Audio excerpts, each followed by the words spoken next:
তারা অন্যায় করে ফেলে, ব্যভিচার করে ফেলে, সীমা লঙ্ঘন করে ফেলে, বা কবিরা গুনাহ করে ফেলছে,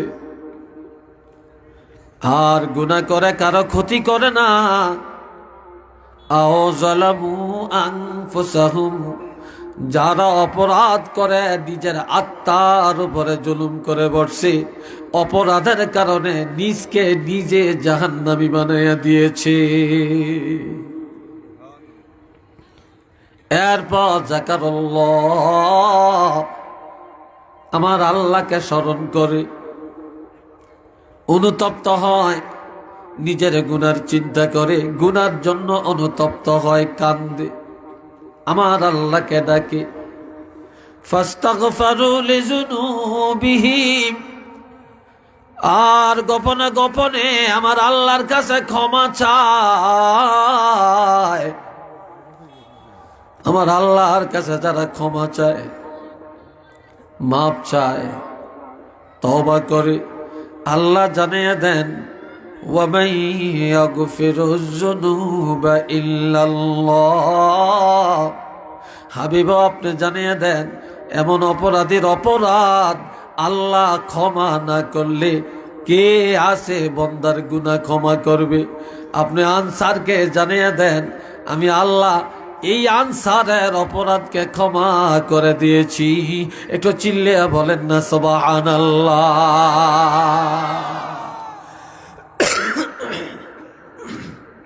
আপনারা কেন এই প্যান্ডেলটা করলেন? আমার খুব বিরক্ত লাগতেছে, এইভাবে ঠান্ডাগুলো আসতেছে।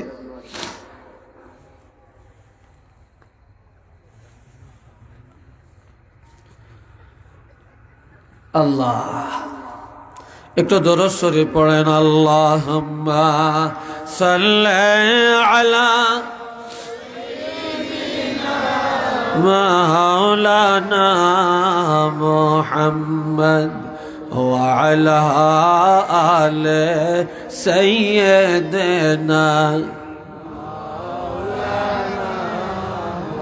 জোরে জোরে আল্লাহুম্মা,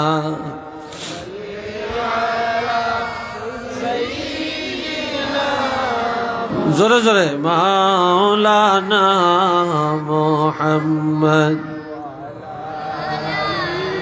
সাইয়্যিদিনা মাওলানা মুহাম্মদ ওয়ালাম ইউসিররু আলা মা ফাআলু ওয়া হুম ইয়ালামুন।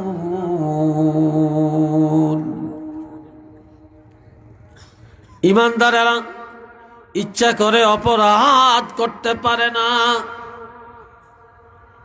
মুসলমান ইচ্ছা করে করে কবিরা গুনাহ করতে পারে না। যে মুসলমান দাবি করে ইচ্ছা করে সুদ খাইতে পারে না, ঘুষ খাইতে পারে না, জুলুম করতে পারে না, মানুষ কতল করতে পারে না, কারো হক কারো অধিকার খর্ব করতে পারে না, জিনা ব্যভিচারে যাইতে পারে না, মদ জুয়ার আড্ডায় যাইতে পারে না। কেননা মুসলমানের অপরাধ যদি হয়ে যায় অনিচ্ছায় হয়। কেননা যারা খাঁটি মুসলমান তারা কখনো জানিয়ে শুনিয়ে অপরাধ করে না। একটু চিল্লিয়ে বলেন না নাউযুবিল্লাহ।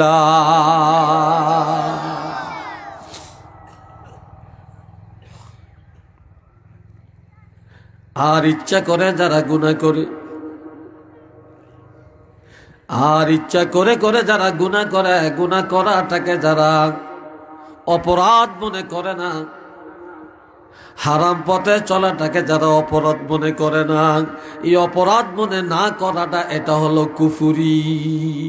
এটার দ্বারা ঈমান চলে যায়। একটু চিল্লিয়া বলুন না নাউযুবিল্লাহ।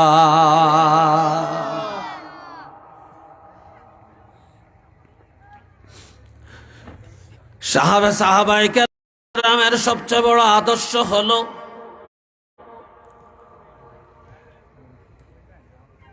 কোন ভাই যদি অন্যায় লিপ্ত হয়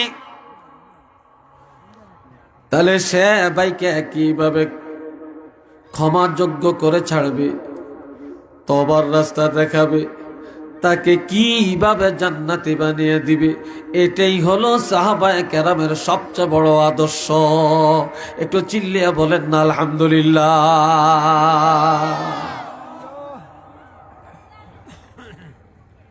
আমার ভাইরা রে, আল্লাহর হাবিব হাদিসের মধ্যে ইরশাদ করেন, ক্বালা রাসূলুল্লাহ সাল্লাল্লাহু আলাইহি ওয়াসাল্লাম, আসহাবী কান্নুজুম বিআইহিম ইক্তাদাইতুম ইহতাদাইতুম। আল্লাহ, আমরা সবাই নিজের ভালো মনে করি। সরসিনার মুরিদারা মনে করে আমরা ভালো, জুনপুরের মুরিদারা মনে করে আমরা ভালো, ফুলতলি মসলকওয়ালারা আমরা বলি ভালো, বদরপুরি সাহেবের অনুসারী বলি আমরা ভালো, বিস্কুটি সাহেবের অনুসারী যারা তারা বলে আমরা ভালো, আবার আলিয়ায় যারা পড়ে বলে আমরা ভালো, আবার কওমিতে যারা পড়ে তারা বলে আমরা ভালো, যারা মাজার পূজা করে তারা বলে আমরা ভালো,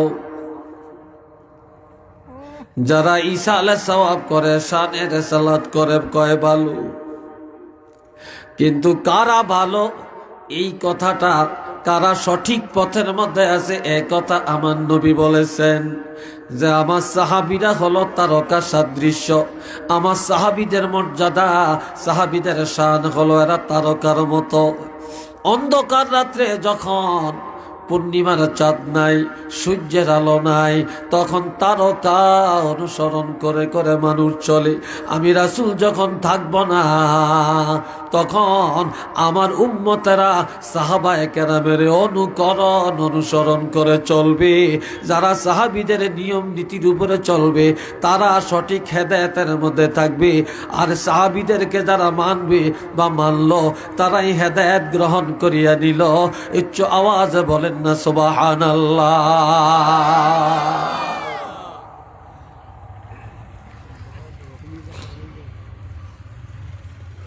আরেক হাদিসে আছে, ক্বালা রাসূলুল্লাহ সাল্লাল্লাহু আলাইহি ওয়াসাল্লাম, মা আনা আলাইহি ওয়া আসহাবী। সবাই একবার বলেন না আলহামদুলিল্লাহ। আর একটু আওয়াজ দিয়া। এই দুনিয়ায় রাসূল বলেছেন বনি ইসরাইলের মধ্যে দল ছিল ৭২টা। চিল্লিয়া বলেন কয়টি? আরো জোরে বলেন। বনি ইসরাইলের মধ্যে দুনিয়ার দল, মত পার্থক্য, মতানৈক্য, গ্রুপিং ছিল ৭২টা গ্রুপ। আর আমার উম্মতের মধ্যে হবে ৭৩ দল। কয় দল? নবী বলেন আমার উম্মতের মধ্যে দুনিয়ায় দল হবে ৭৩টা। বর্তমানে দেখেন না দলের কোনো শেষ নাই, কথা ঠিক নেই। কত দল পৃথিবীর মধ্যে আছে। নবী বলেন আমার উম্মতের মধ্যে হবে ৭৩টা দল। বনি ইসরাইলের থেকে একটা দল আমার উম্মতের মধ্যে বেশি হবে। তার মধ্যে ৭২টা দল ধ্বংস হয়ে যাবে, জাহান্নামী হয়ে যাবে, একটা দল জান্নাতে যাবে। তখন প্রশ্ন করা হলো, ইয়া রাসূলুল্লাহ, সেই দলেরা কারা? তখন আমার নবী বলেন, মা আনা আলাইহি ওয়া আসহাবী, আমি আর আমার সাহাবীদের নিয়ম নীতির উপরে যারা চলবে একমাত্র তারাই সঠিক পথের মধ্যে, তারাই নাজাত পাবে। তারা কারা? তারা হলো আহলুস সুন্নাত ওয়াল জামাআহ। তারা হলো সুন্নি জামাতের মুসলমান, সুন্নি মুসলমান, আহলুস সুন্নাতুল জামাতের আকীদার অনুসারী। এরাই একমাত্র জান্নাতে যাবে। উচ্চ আওয়াজে বলেন না সুবহানাল্লাহ।